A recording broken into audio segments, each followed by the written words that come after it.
Hello friends, and welcome to the Hanged Man in the Moon. This is not an unboxing, but it is a walkthrough of a very, I believe, famous and popular deck called the Majestic Earth Tarot by J.D. Hildegard Hinkle. And I'm sorry to say that this is out of print, and probably will remain out of print. I'm not sure about that. In fact, it was out of print when I got this. They suddenly decided to release some factory seconds, which means decks that had been damaged and put aside. And there were different levels for these factory seconds. Some of them were $20 off, some of them were 20% off, some were 40% off. And unfortunately, the highest, supposedly the highest quality, or the lowest discount, or the least discounted deck, the supposedly highest quality deck, was completely gone. So I got the second tier of the discounted decks at, I believe, 40% off. So I was a little bit concerned about what kind of damage there would be, how much damage there would be, and I still don't know. So if you're curious, if you wanted to see this deck a little bit up close, if you wanted to see what the factory seconds would have looked like if you could have gotten them, unfortunately, those factory seconds are also all gone now. Let's take a look. I'm also going to put this side by side with the Tyldwick Tarot, which I was able to get the second edition of, because I had been hoping to pair those two together. So if you want to see this, if you want to see this with the Tyldwick Tarot as a comparison, stay tuned and I'll be right back. Here we are, friends, with the Majestic Earth and the Tyldwick Tarot second edition. So, as you can see, this deck looks like it will be larger than a standard tarot deck. The Tyldwick is a very standard tarot size. But let's look for defects. I don't like to look for defects, but they said this is a factory second, so okay, maybe the box is not absolutely perfect. There is some roughness in the way that this box underneath the paper it looks like this is a paper coating on the box, and it feels like there was some maybe some folds. There were some folds in the paper as it was being folded. I can't really tell exactly why there is that texture there. The back looks fine, the bottom looks fine, the top looks fine. It's a little bit dented around the sides, but I'm sorry, that could have happened in shipping. The box looks very good to me. Let's see what's inside. I'll set the Tyldwick aside for just a moment. Here we go. Let's open up the box and see what's inside. Okay, so gilding. The gilding looks okay to start off with. Let's take it out of the box. And here's the book. And the box inside looks a little bit stained, but that's not important. The inside of the lid looks a little bit stained, but that's not important. Here we have the book, and here we have the deck. The gilding. Okay, the gilding looks a little bit dusty perhaps, but 1, 2, 3, 4. The gilding looks fine to me. Looks absolutely fine to me. There's a little bit of a split in the deck, but this happens a lot with decks, and with use that will surely be resolved. So the gilding looks fine to me. Let's see the backs. This is what the backs of the deck look like. Just like the book, it's a beautiful design. And if that's a thing for you, they look to be reversible to me.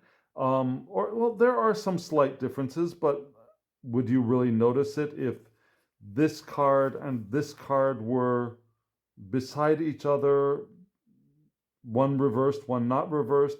I doubt it. I couldn't tell the difference. So that's what the backs look like. And the book. So the book.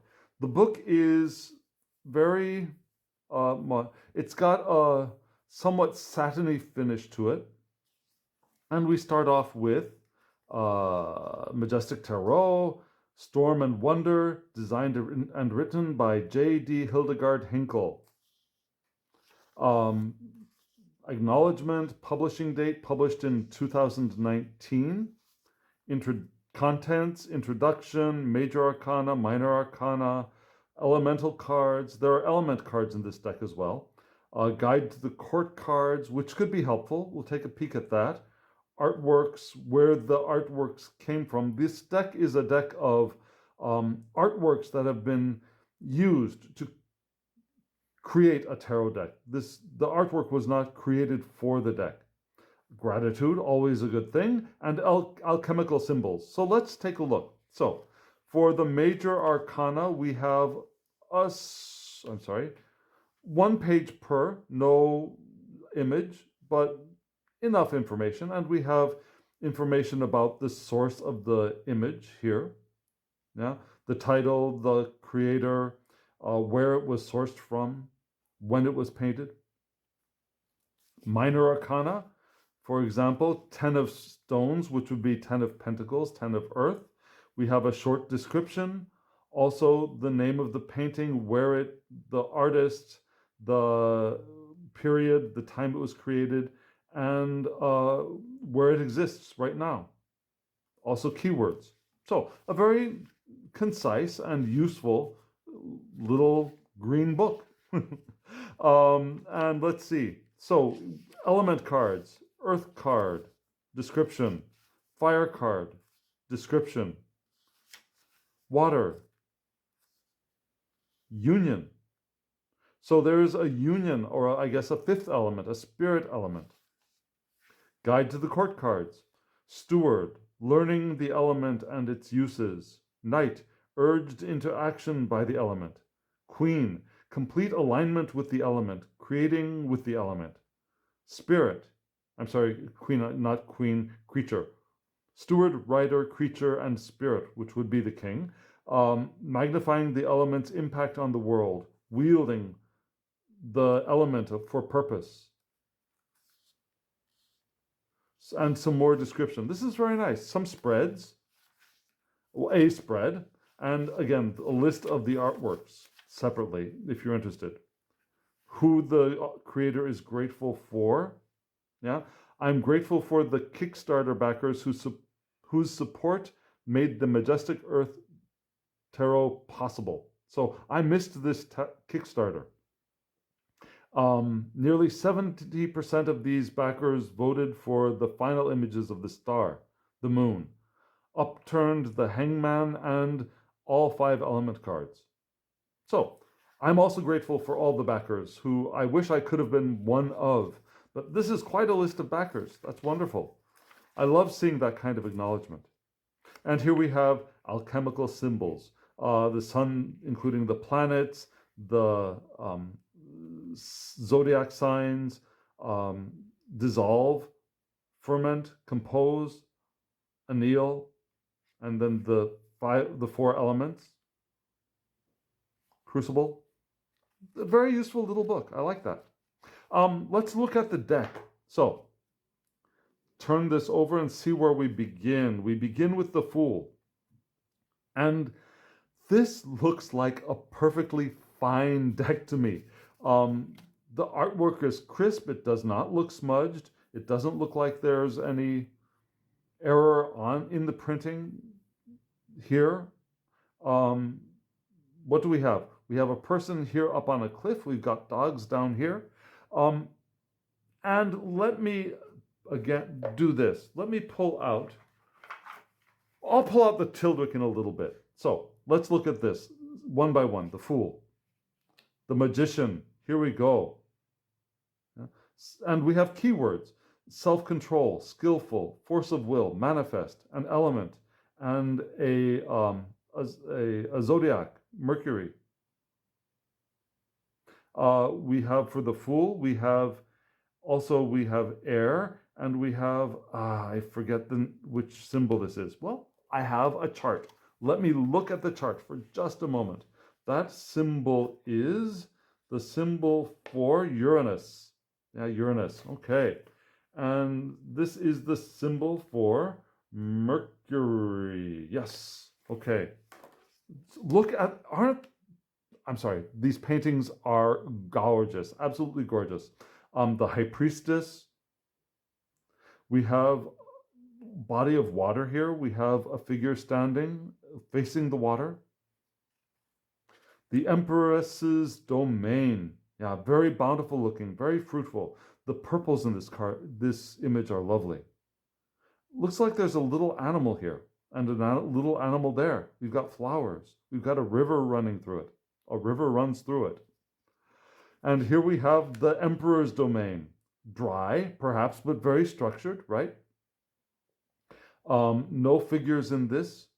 The thing that makes me want to pair this with the Tyldwick is that there are not always people in the cards, and the people that are in the cards are not central to the image. The image is more the structure, either the landscape or the structure, which is similar to the Tyldwick, which is all mostly interiors, but home architecture.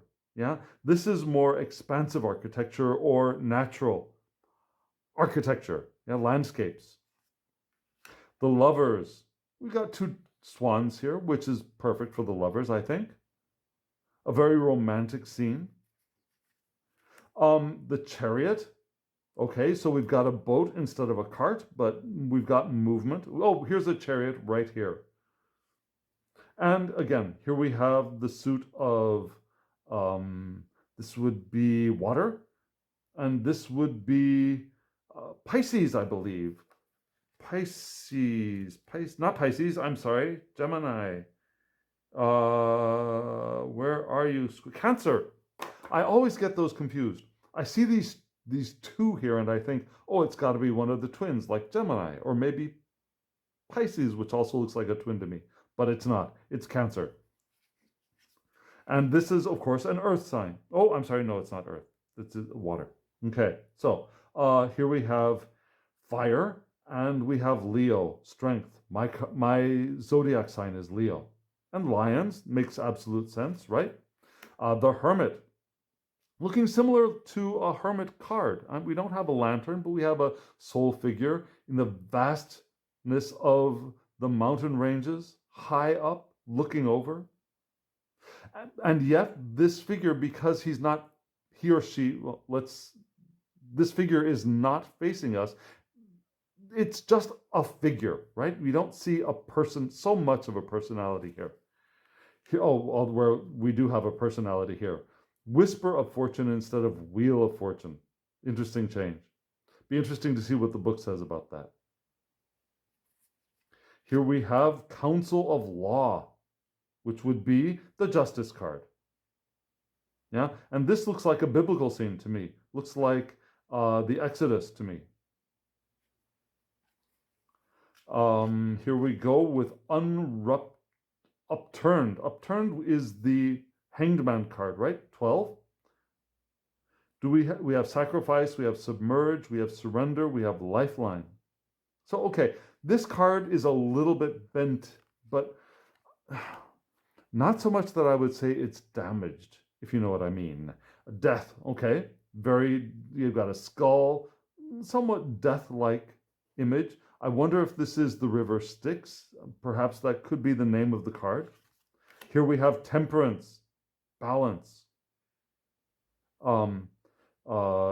providence, harmony, serendipity, patience. Here we have the Tempest instead of the Devil. That makes sense to me. It looks a little wild, untamed, a little bit severe with the rock formations. Here we have the Tower. And do we have a tower in the Tower card? I see a bridge. I see lightning coming down. I see a very tumultuous sea. I don't exactly see a tower in the Tower card, but we've got the idea here, right? We've got sudden change. We've got disruption. We've got upheaval. We've got revelation, perhaps, with the lightning coming down.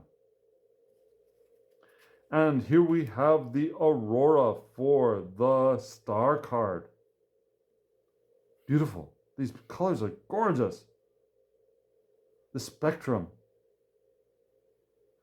And here we go with the moon, being the moon card. Wonderful, wonderful, wonderful. Yeah, we got the moon. We've got rocks instead of towers. We've got water, a body of water here, light reflecting. No other animals very clearly present, but you don't really need them to be there in this kind of a deck, I don't think. We have the sun, a very sunny card.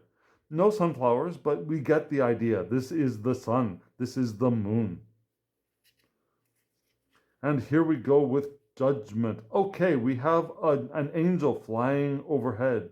Looks like carrying a human perhaps, but I'm not exactly sure. I'd like to see maybe you can see it better than I can see it in person. But yeah, judgment. Sure, an angel's call. And it looks like there's another angel coming down. And here we have the world, looking very generally worldly. We have the plant life creating something like a wreath space, like you would see in a Rider-Waite-Smith world card. I've got a semblance of that space enclosed with plant life. We've got the world being seen through that. Beautiful card. And here we have the Ace of Earth. The Ace of Earth. A very earthy card. Here we have the Two of Earth. Daily life, buoyant, in between, balance. And here we have a bridge. Okay, you can see that, right? And here we have the Three of Earth, which would be enterprise, collaboration. And perhaps we could see that these people are collaborating on some kind of grand venture of some sort. And here we have the Four of Earth, sometimes seen as greed, but here materialism, hoarding, consequences, legacy. So it's nice to have these keywords in this deck. And it's good that these keywords are not just like greed, right? We have the idea of legacy here. We have materialism and hoarding, but also consequences, which is an interesting addition. So I think these keywords will help make reading these cards easier. Here we have the Five, yeah, dormancy, devotion, interesting. Look at these crutches, hardship, refuge. Whoever this person who left these crutches behind had been experiencing hardship. It looks like there's a cross here. I can almost see an idea of a miraculous healing here as well, that someone here at this shrine tree has gone off without their crutches, which is an interesting twist on this card. Here we have the Six of Stones, Six of Pentacles, which is often a charity, kindness, giving. These people are giving to their flock of chickens, and these chickens are probably giving back to them in eggs, perhaps also in meat if they're carnivores. Here we have the Seven of Stones, Seven of Pentacles, Seven, reward, rest from work, or waiting for the fruition of your work, to me. Waiting for the fruit to ripen is one way that I see this card, or evaluating how the work is going. And I suppose this figure could be evaluating how they are working their land, perhaps. But this does look more like a rest card, doesn't it? So the Eight of Stones, productivity, labor, handiwork, craft, and these people look like they are crafting something. They're working on building this wall. You can get that. And here we have the Nine, often a woman standing with a bird in her lush garden, but this woman is sitting, viewing the landscape of her very wealthy looking home, very satisfied looking. Here we have the 10, often legacy, ancestry, family, dwelling. And yeah, we've got an ancestor-looking structure here. We have a dwelling here. We have people.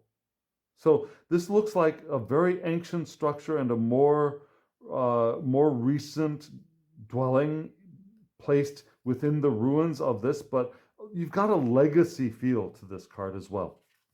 And here we have the Steward of Stone, which would be the Page of Stone in other decks. So communing, learning. This person is holding a book, learning, sure. Got a picnic basket. I'd love to go out with a book and read and eat out there myself. We have a garden wall. So this person is in an enclosure of some sort, their own garden. Outside, but within their own structure. We have the rider, yeah, ready to go out. Usually the slowest of the knights, the rider of stone. And yeah, this rider seems to be very well paused. Wonder if the other riders are in more motion. Be interesting to see that. Here we have the creature of stone, which would be the Queen of Pentacles. Now, magnificent, graceful, abundance, fertility. I guess you could see that here, sure. Sure, it's a little bit more of a difficult read. I would have liked to have seen more plant life here, more vibrant, colorful plant life, but this works. These mountains kind of take away from that abundance feel to me, but maybe sitting with this card, I will get more of a feel of the card in the future. Spirit of Stone, which would be the king. Right? Okay, so yeah, King of Pentacles, I can get that. Very structured, very substantive, resourceful, saltwort, sure. And here we have the Ace of Clouds, which would be the Ace of Cups. Okay, it looks somewhat romantic. Intensity, elevative, interesting keywords. Intellect. Oh, I'm sorry, clouds. I made a mistake. Clouds are swords. So, okay, I can see that, sure. That makes absolute sense now. The Two of Clouds, which would be equilibrium, also dichotomy, barrier. Can we get a dichotomy? Okay, we've got two different birds here going in somewhat different directions. We've got clouds here, dark and lighter sky. I guess you can see that.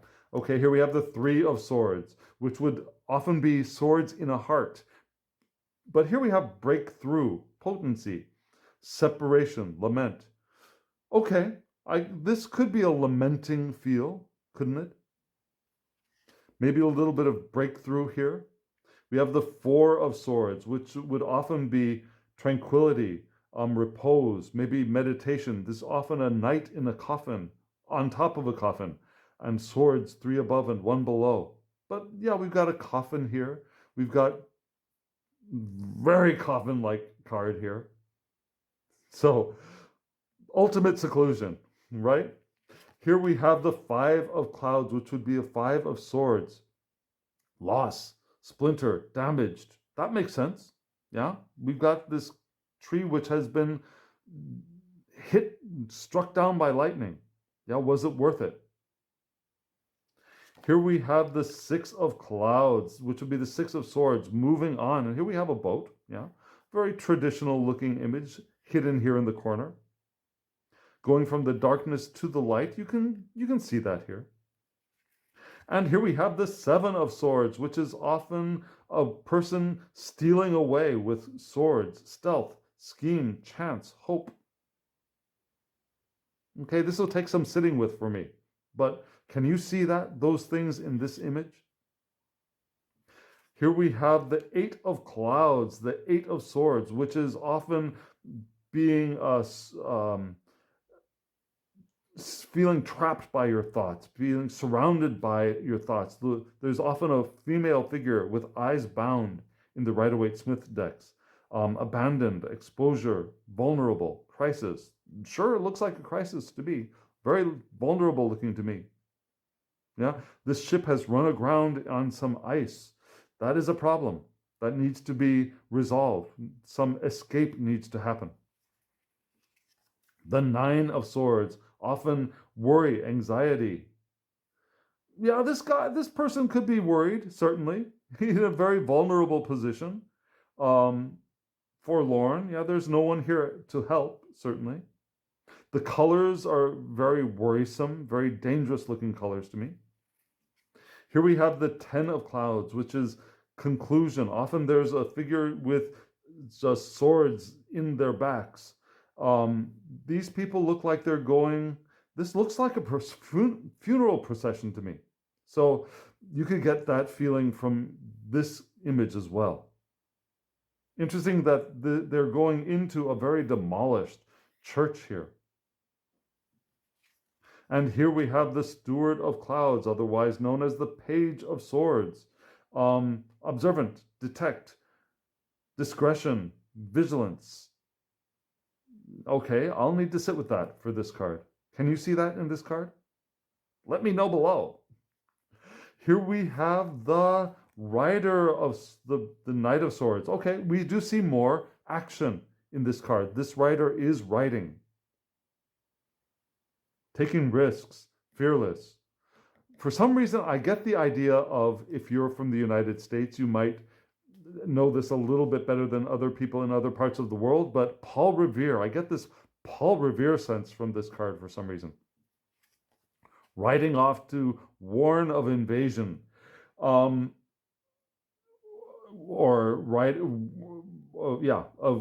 warring armies coming. Here we have the Creature of Clouds, which would be the Queen of Swords. Perceptive, tenacity, clever, piercing. There's a piercing cold. We've got birds here. There are often birds in this card. And here we have the Spirit of Clouds, or the King of Swords. Clarifying, decisive. Okay, these court cards, I think, will take some meditation on my part.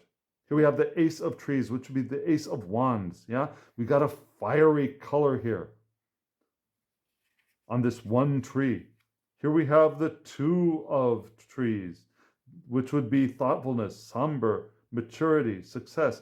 Often we see a person looking out and thinking about their future, right? We could see that here.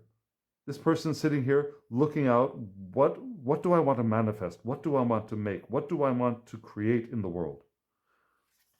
Here we have the Three, which is often has ships coming in, yeah? The first steps of manifestation, negotiation, foundation, venture. Yeah, this figure could be out on a venture of their own, certainly. Here we have the Four of Wands, or the Four of Trees, which is often a celebration. This looks like a celebratory picnic to me. Sure. We don't get that wedding sense in this card so much, but celebration, certainly. Here we have this Five of Wands, which is often competition, and looks like a competition to me too. We've got a jousting session here.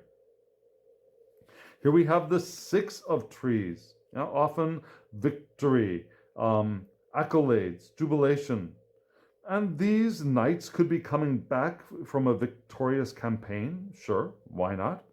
We don't see laurels here, but you can see into this card a victorious return march. And here we have the Seven of Trees, or the Seven of Wands. Exhilaration, surmount. Usually there's a person above and wands coming up from below, kind of in conflict. Don't see much conflict from below here, but there is a person here in the high ground. You can see that. Here we have the Eight of Trees. So the Eight of Trees, Eight of Wands is usually movement, sometimes messages, haste. We have usually wands flying, and here we have birds flying, so sure. Although usually I would think of birds as being more of a swords image, but okay. Here we have the Nine of Trees, which would be the nine, defensive, resilient. Sure, this tree looks like it is very resilient in the winter. Yeah, still standing. It's been weighed down, but it's still standing there in the winter. And the Ten of Trees, which is often being overburdened, laden, responsibilities. So yeah, here's a cart, which is very heavily burdened by the hay. And this creature here is going to have to pull that cart, even though it becomes heavier and heavier. So I can get that from this card. Here we have the Steward of Trees, the Steward, the Page of Wands, intuition, initiate, So yeah, bowing before their fire, bowing before their passions, the spark right there. Here we have the rider, the passionate knight, adventure, excitement, riding off. Here we have the creature of trees, yeah? We have would be the Queen of Wands, protective, practical. Looks like a mother bear or a parental bear with cubs. So that kind of works in the protective, formidable sense. And the creation has already been created, perhaps. Here we have the Spirit of Trees or the King of Wands. Very red looking card, yeah. Expressive, vibrant, magnanimous, sure. Looks like a very fall image, doesn't it? Looks like a harvest time. Which I would often associate, which to me I would immediately associate more with pentacles, but here we go with the Spirit of Trees. The red, fire red, that works. Ace of Water, here we go with the cups. Ace of Cups, a little bit of a romantic, delight, joy, nourishment. You can get that in this card, certainly. We have the water flowing towards us, which is nice. Here we have the Two of Cups. Yeah, we have two people here joined on a ship in the water. Cooperation, union. Sure. Here we have the Three of Water. Look at that. Look at that. Three. We got three different figures all coming together, sharing what their own experiences, sharing camaraderie, friendship, merriment even. Here we have the Four. Four of Cups, which would be a little bit dispassionate, languor, stationary. This person looks like they're not really excited so much. They could be resting, meditating, but you could also see this person as being not very excited by the beauty of their surroundings. Okay, so let's move on to the Five of Cups. Five. Here we have, sure, partial loss, disappointment. This person looks very disappointed. Might actually be grieving in this card. But yeah, you can get that feeling from this card, certainly. Here we have the Six of Cups, which is often a nostalgia, innocence. You have a child's face here in the clouds, which is interesting. I guess that's what gives us that innocence, nostalgic kind of feel. Imagining our younger selves in the clouds. Here we have the Seven of Water, the Seven of Cups, which is often imagination, daydreams. Okay. Again, some of these cards need some meditation on my part. Need some deeper observation. Here we have the Eight of Cups, which is deeper disappointment, humility, walking away.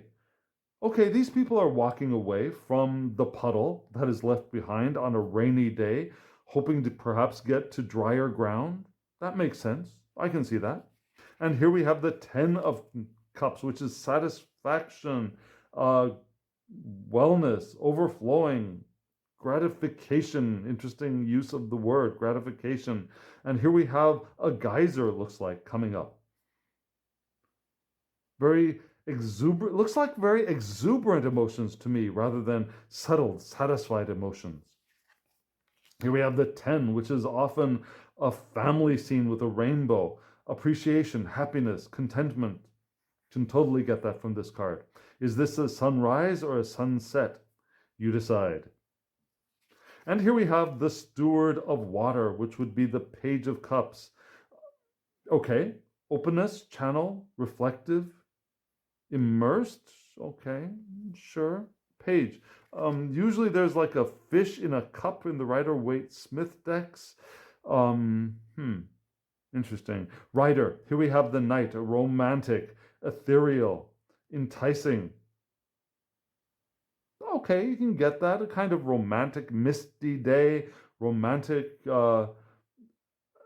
inward-looking feel to this boat on the water. Yeah, very smooth water as well. no turbulence.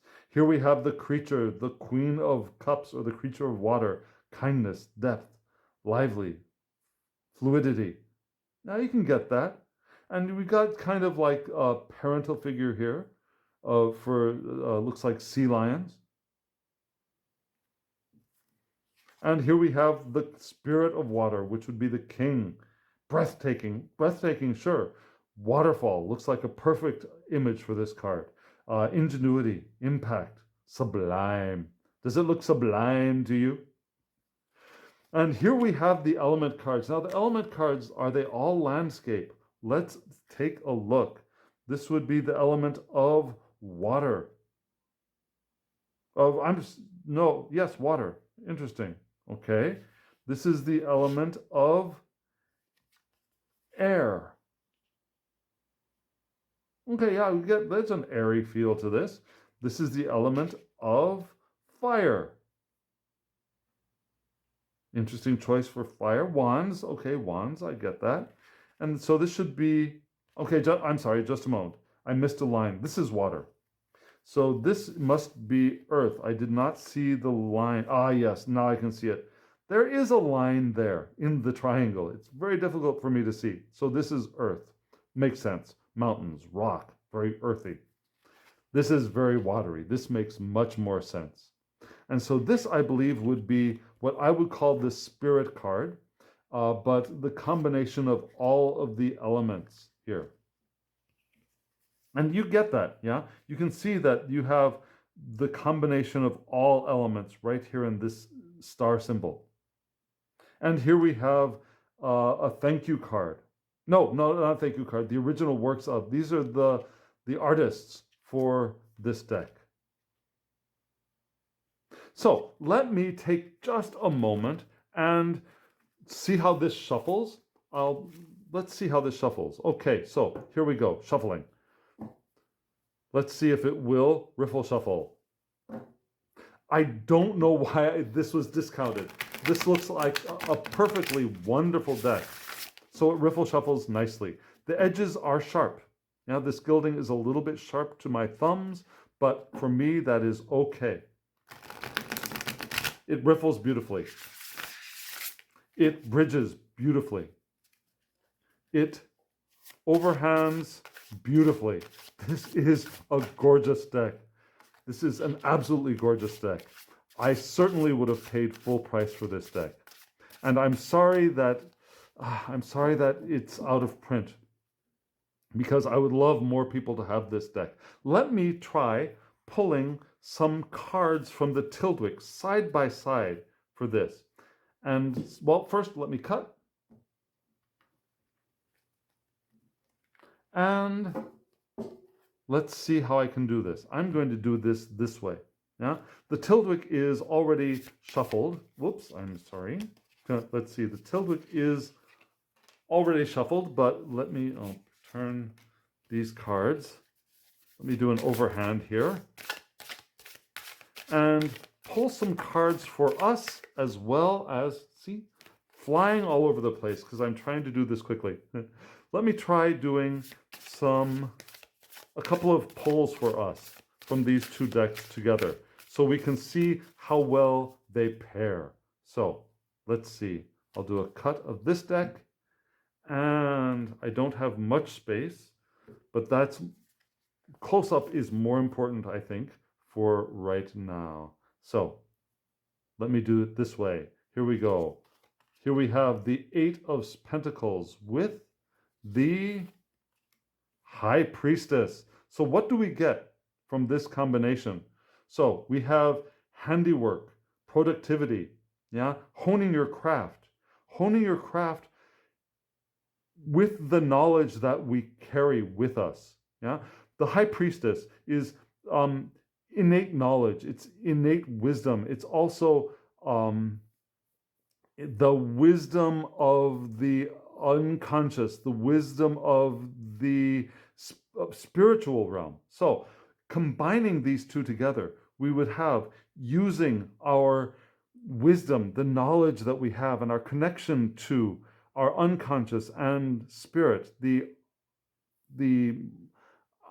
our the alchemical, there's a word I'm looking for that it's not coming, but you know what I mean. Yeah, that kind of wisdom as we hone our craft. Yeah, the combination of both. And look how these cards look beautifully together. We have an interior and an exterior. Let me do one more pull for these two. This should, oh, here we have the Five of Water, which is disappointment, along with the Knight of Swords. So, what do we have here? We have a knight, yeah? The active thinker, the one who might be a little bit of an attacker, yeah? And here we have the disappointment, the emotional disappointment, that sometimes our disappointment can cause us to run off and attack, and we might want to be careful of that.